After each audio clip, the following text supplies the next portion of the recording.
Good afternoon. Thank you for joining me. I'm Lucy Baxter and this is Quays News. Secondary schools will be asked to deliver face-to-face summer classes to help students catch up with their learning.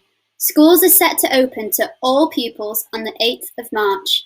And whilst that may be positive news for young people in our region, educators like drama teacher Chris Walker say that after being exiled from education for so long, academic progress may not be the only thing to have suffered over lockdown.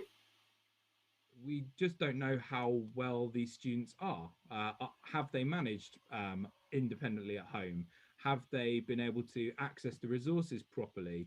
How are they doing in themselves? How is their mental health? And in the last few minutes, it has been announced that Ghana has become the first country to receive coronavirus vaccine through the COVAX vaccine sharing scheme.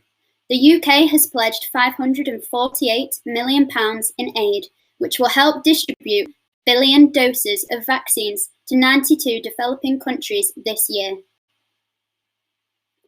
The government is coming under fire for refusing to extend driving theory test certificate periods for learner drivers during the pandemic. Megan Goodyear still has her L plates and is having to fork out for a new test. The reason they want you to retake your theory is because they want your highway code knowledge to be up to date, which I can fully understand, completely get that. Rules are changing all the time. But when you pass your test, you don't have to retake your theory. So what's the difference? Because you can already drive, you're just waiting to take your test. So I don't really see the logic behind it. I think as a learner driver, it feels like they just want to make money out of you. The topic of climate change is high up on the agenda across many industries, including agriculture. The National Farmers Union held their annual conference yesterday and are targeting bringing their carbon emissions down to net zero by 2040. It's National Bread Week this week. With the Real Bread campaign hoping to raise the money of independent bakeries. Irina Receiver is one baker adapting to lockdown by getting on her bike to deliver her baker's produce from Urmston.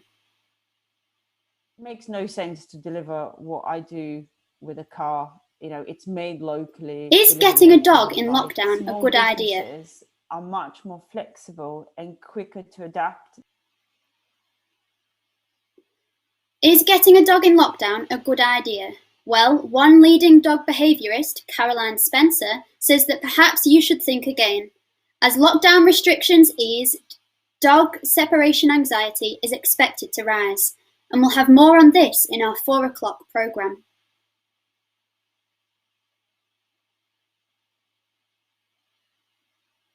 In sport, after missing the chance to go third in League Two, Salford City manager Richie Wellens says that his side may have a mental block when it comes to their promotion push.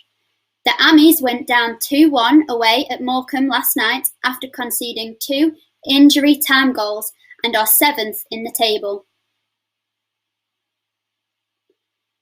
And sticking with football, Manchester City have arrived in Budapest ahead of their round of 16 tie in the UEFA Champions League. They face Germany's Borussia Mönchengladbach in Hungary due to COVID restrictions, and manager Pep Guardiola is set to rotate his squad with England's Phil Foden expected to start. And finally, in cricket, England were skittled for 112 all out in the third test in their third test against India. The score in the series is currently 1-1 and England will be looking towards a bowling attack including Lancashire's Jimmy Anderson to help bring them back into contention in Ahmedabad, with the hosts currently on 14-0 after 10 overs. And that's it from me for now. Don't forget to tune into our news programme at 4 o'clock. Goodbye.